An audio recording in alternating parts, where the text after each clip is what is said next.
Hello, fellow griever. This is the Leftover Pieces Suicide Loss Conversations podcast, and I am Melissa, your host. This week, you have found yourself with me for one of my shorter, solo, down the rabbit hole episodes. Here, I take you with me on a journey of sorts, through thoughts in my own griefy mind. Some days, I may tackle topics as if I am in Alice's shoes, slaying the Jabberwocky. And on others, I may end up in my own pool of tears. Or I may just go a bit sideways and paint the proverbial roses red. But I always promise an adventure. So let's dive down the rabbit hole and see just what sorts of madness we might discover together. I am glad you have joined me, because while I do know how lonely this grief is, I also believe we needn't be alone. Welcome. Hello, fellow griever, and welcome to Season 6, Episode 9 of the Leftover Pieces Suicide Loss Conversations podcast, and I'm Melissa, your host. And today, just like the whole month of January, you find me down the rabbit hole as I delve into some topics that I feel like are really good to start the new year with. I also hope you're following along with the daily 2 to 4 minute episodes that I'm putting out called Daily Nuggets this month. So you're getting a couple of different things as we lead back into February and going back to conversations alternating with rabbit hole episodes. So today, before I get started, I just want to ask a really quick question. My question's kind of basic. Are you a mom who's lost a child to suicide? If so, have you prioritized your healing yet? I'm asking now in mid-January because as I look ahead at this year, and I know we're all choosing how we're going to lean in and how we're going to heal in 2025, I'm wanting to know if you would consider leaning into your child's life and legacy. You should consider the Legacy Project or one of my Empowered Healing Retreats if you are in that place.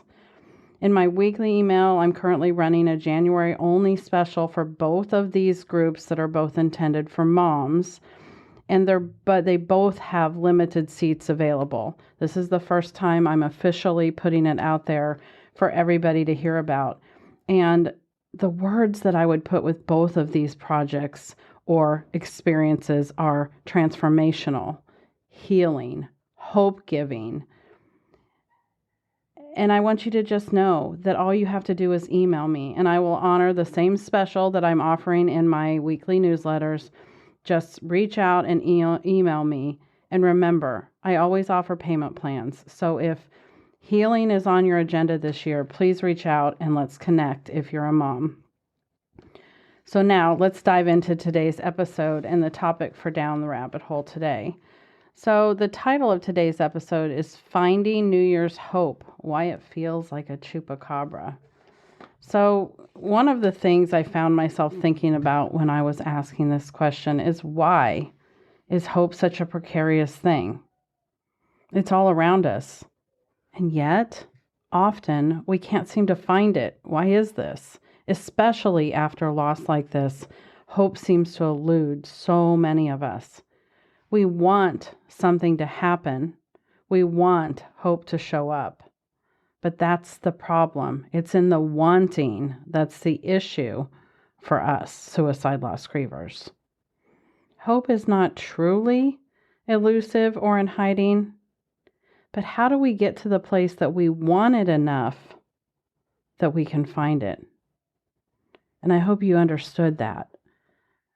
We have to want hope for it to show up, and that's tough. It's really tough. It feels impossible in the beginning because if I'm being honest, especially in the beginning, and by the beginning, you all know I don't mean days, I mean months and years, the beginning times of this loss, we often want to just go with them. meaning we don't know if this is going to be something we can even bear, if this is something that will just take us and it feels crushing and it feels insurmountable. So just like this loss, just like this grief, just like finding hope, my answer is simple and it's complicated. The duality, the ands, right? They're always back. So you have to choose to want it. That's the simple. Just saying, I just need to choose to want to find hope. But choosing it, saying it out loud, and doing it are two different things, right? Choosing to do the hard work often means faking it before we make it. And that's not always something that we should lean into and do, right? Sometimes we need a skill set. We shouldn't be faking it. But what I do is lean back on, for me, when I allowed myself to find hope. In the beginning, I remember saying, I'm doing this for Alex.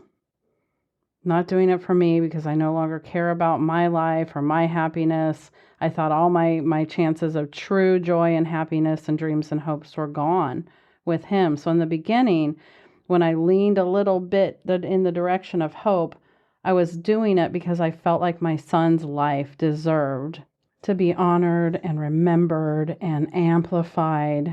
And I felt like it was my responsibility. I felt like that burden lay on me. So in essence, when I first chose to start looking for those glimmers of hope, I was really doing it for him. And we can't really ever succeed at anything and make it like a permanent part of what we are if we're doing it for someone else. I think we all know this. Sometimes we want to roll our eyes and go, yeah, I know, or at least I do. But when I think about all the things I've encountered in my life, including people who have addictions and things like that, they can't try to get clean and sober for somebody else. And many addicts will go that route and they inevitably fail. I feel like this is that same kind of thing. It's okay to start out that way, but if we don't find our own motivation at some point, it won't last. It won't stick, and we won't have the lasting benefits and effects of actually doing the work for ourselves.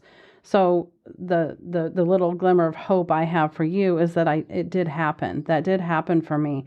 I started out doing it for Alex, and in the process, because I truly chose to lean in and do the work helped reveal that I was also now doing it for myself.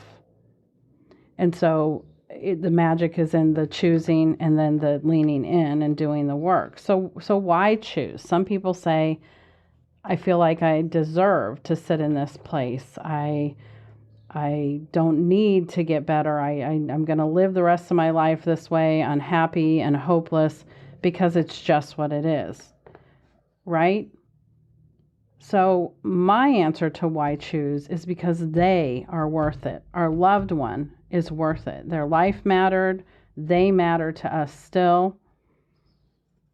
And I know I'm leaning back into that place of what I told you I did initially, which is do it for Alex. And when I say that isn't all that exists, I didn't say I replaced that with wanting it to do it for me. I added wanting to do it for me. So his life mattered first. Now my life matters the same. But I didn't remove his life mattering. It's still there. So it just takes on a healthier place once you start doing the work. So they still matter to us. Alex's life still matters. And I will tell you that when I talked about that guilt, that G word that's so prevalent in our world after suicide loss, when I talked about that guilt being the reason, many times we say, but why? Why would I do that? We're allowing the guilt to give us a dialogue that is keeping us in a quote unquote stuck place. And so how do we get past that? Well, for me, the answer was knowledge. Knowledge helped me get over that first hurdle. Learning about suicide loss, educating myself about suicidality, about all of the research that has been done on the whys, so that I could get to a place that my guilt was as alleviated as it could be. And you guys know I shoot straight from the hip. I don't mix words very well. I just kind of say it as I feel it. But for me, I usually tell moms, especially, and it doesn't apply to just moms, but it especially applies to moms because parents in general have an immense amount of guilt around a lot of things once they're parents. So I always say, don't set your sights on alleviating every single bit of guilt you have surrounding your child's death by suicide or as it may apply to you, your loved ones' choices and around suicide loss. But you can alleviate most of it. Like, as parents, I'm going to feel guilty if I feel like my child is impolite to somebody. I'm going to think, why and what did I do wrong that I didn't, cause them to be a different, more polite person. So we can feel guilty about all sorts of things. So can I alleviate every single thread of parent guilt that I have surrounding Alex? I can't. But I have gone an huge way in alleviating what feels like most of the guilt that I have surrounding the moment of Alex's loss. And that's huge because that's where I was living in the beginning for so many years. That's where I was living when it led up to my minor stroke, because my body was keeping the score and I wasn't choosing to do the work and lean into finding hope. Instead, I was stuck in a pit of guilt and despair, and I didn't have a clue how to get out because this was uncharted territory. So when you do go that route, here's the things that I think are the most powerful, and I'm just going to give two to make this super simple: education and therapy.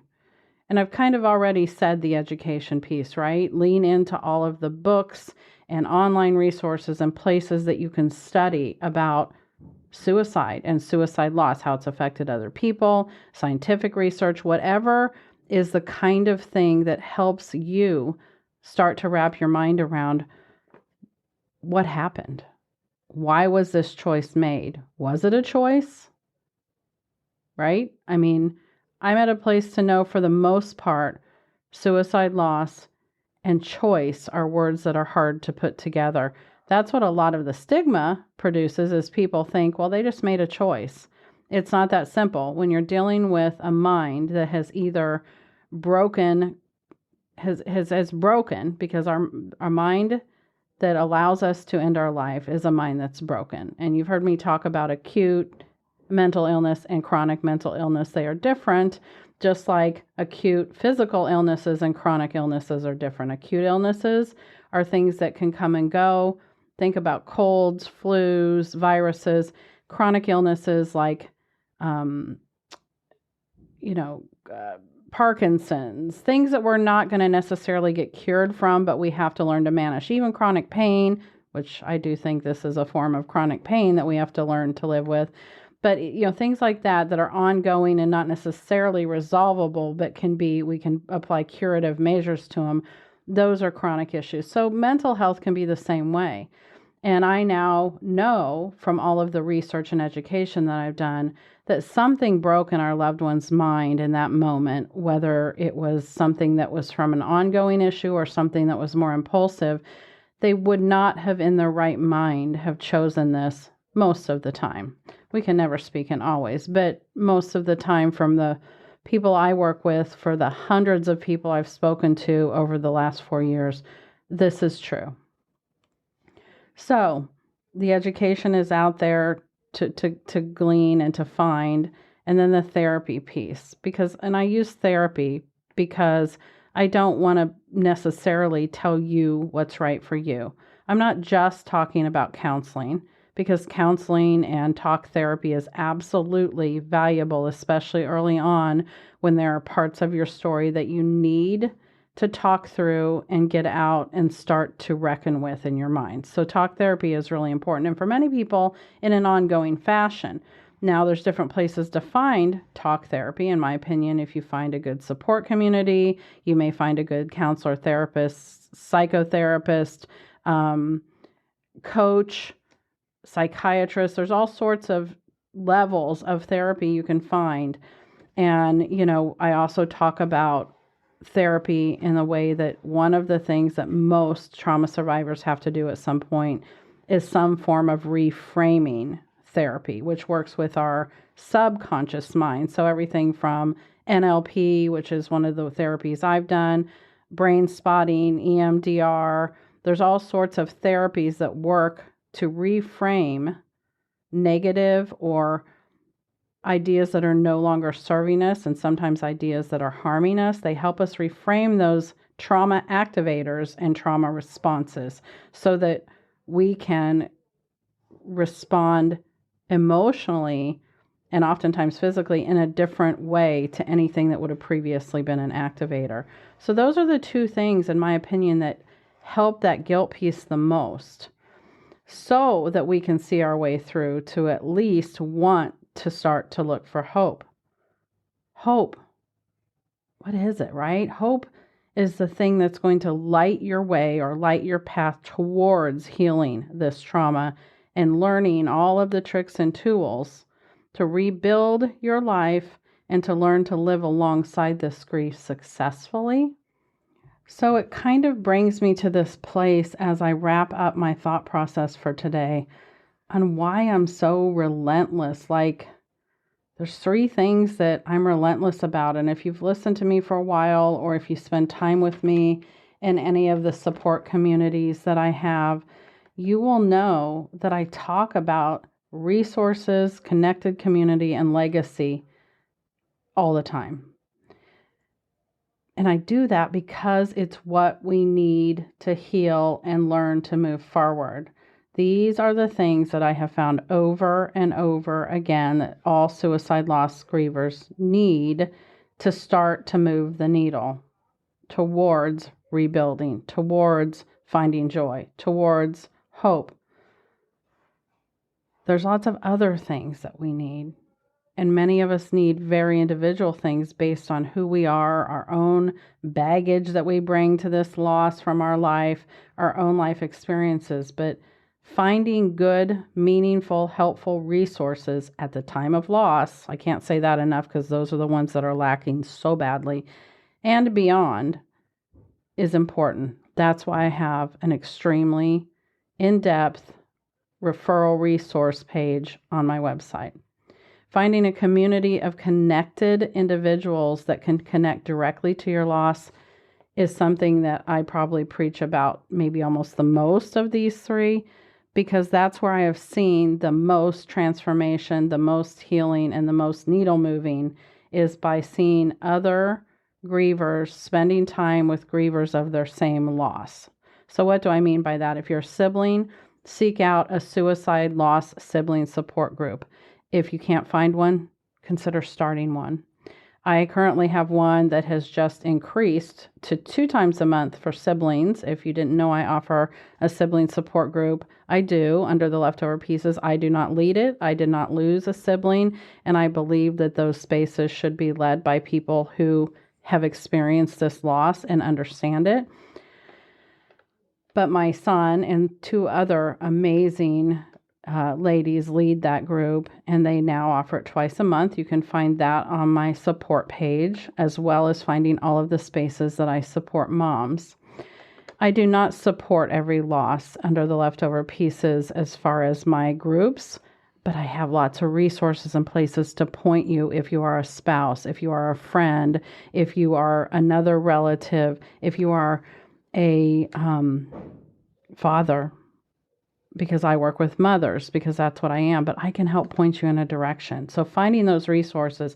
And then legacy, their life, how it mattered, leaving it behind for others, letting their life still affect others. That's so important. And you guys know if you don't know, I have a space for that too. I have one space now. I'm going to have several spaces at one point to look at legacy. But this year, I only have one start date for my legacy project, and it's March 5th. So again, why do I hammer these things in? It's because what we need. It's what we need to heal and move forward. So I hope that you have many of these things in your life. You heard me say hope, didn't you? It's there. It shows up all the time. If you're fairly new to the community, you know that I also talk about the first 3 years in ish terms as rough terms of our survival, our hope, and our healing years. And since getting well past year 3 and 4, I've now discovered what the years since then have brought to me, and those terms just kind of came to me at one point, and then I kind of discovered why. After I looked at the definitions, because you guys know I lean into definitions.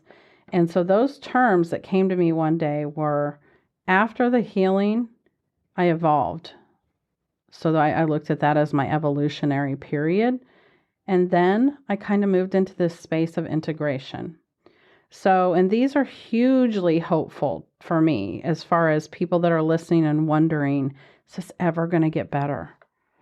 And the answer is yes, it will get easier. It will get different. It will get easier to bear. It will get different to experience. The loss itself will never be better, but we can be better in dealing with it and better at handling it. And we can be healthier surrounding it. And so when I defined evolution and integration, it was interesting because then I went, oh, of course, these are the words my son gave me, because I do believe that Alex gives me a lot of this. We have a very strong spiritual connection. But evolution, by definition, is the gradual development of something that goes from simple to complex. So you could see how that matters. In the beginning, after healing, I was at a very simple space. But as I allowed myself to sit in some quiet time, because that's what those years 4 and 5 kind of brought for me, I kind of pulled back in. I was a little more reflective. I was starting to do the podcast, but I was turning something very simple into something that became more complex as time went along. And then I felt like, and looking back, that I moved into a place, and I don't have an exact time frame on it, but it was after year 5. I kind of really started to integrate my loss into who I am. So in other words, I no longer felt like it was sitting beside me or that I was carrying it. It kind of started to truly become a part of who I am in a way that, dare I say, I almost welcomed it. And I welcomed it in the fact that I had gotten to the point of knowing it was permanently there. So welcoming the integration is what I did, not welcoming or being glad that the loss was there, because any of us would undo that if we can. But so the integration, by definition, is the coordination of processes in our nervous system. So it's the process by which a well-balanced psyche becomes whole, as restoring by centering, fragmenting effect of our own defense mechanisms. And I know that's a lot to take in, so I'll lean back on the coordination of processes in the nervous system of the psyche by which a well-balanced psyche becomes whole. So it helps us go to a place of being more balanced, and then from balanced to feeling more whole, more centered, more solid. And that's what I would say I feel now.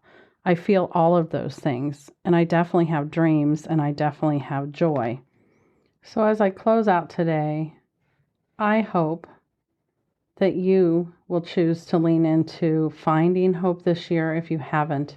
And if you feel like you have, and you haven't found meaningful healing, I hope you'll consider having a conversation with me so we can see whether there's anything I can do for you myself, or whether I can point you in another direction if you can't find one yourself. It's why I do everything I do, is hoping to find ways to help as many of us grievers as I possibly can survive this loss and learn to rebuild their life afterwards. And if you need me, I'm here. I'll help in any way I can. Just reach out. My email is melissa@theleftoverpieces.com, and you can use that for anything, including letting me know what you think about this episode, any opinions you have about any episodes, and also if you have ideas for anyone you think I should speak to, or any topics you'd like to hear me talk to, please reach out. I'm here, and I'd love to hear from you. Whether we agree or not isn't important to me, but you reaching out and us connecting is. So until next time, fellow griever, talk soon. So we'll conclude here for today, but I just wanted to say a few things before you go. If you're new to the podcast and have not listened to the very first episode called Intro Episodes Start Here, all the way back at the beginning of Season 1, I would encourage you to do so that you know what to expect from the leftover pieces, because I do have several different styles of episodes that I record, and we do release weekly, almost all of the time. So I hope that you will come back often to join us in this community of suicide loss survivors. If you have not already, also, I would encourage you to check out theleftoverpieces.com, where you can find and have access to all of the things that I currently offer. Some of those things are online Zoom support groups, links to my books, educational opportunities that I'm adding all the time, as well as different downloadables and resources for all suicide loss survivors. And if you or someone you know would like to be a guest on the podcast, or you'd just like to connect with me for any other reason, you can do it through the website as well. So until next time, I just want to remind you that I know how lonely this grief is, but you don't have to be alone. Talk soon.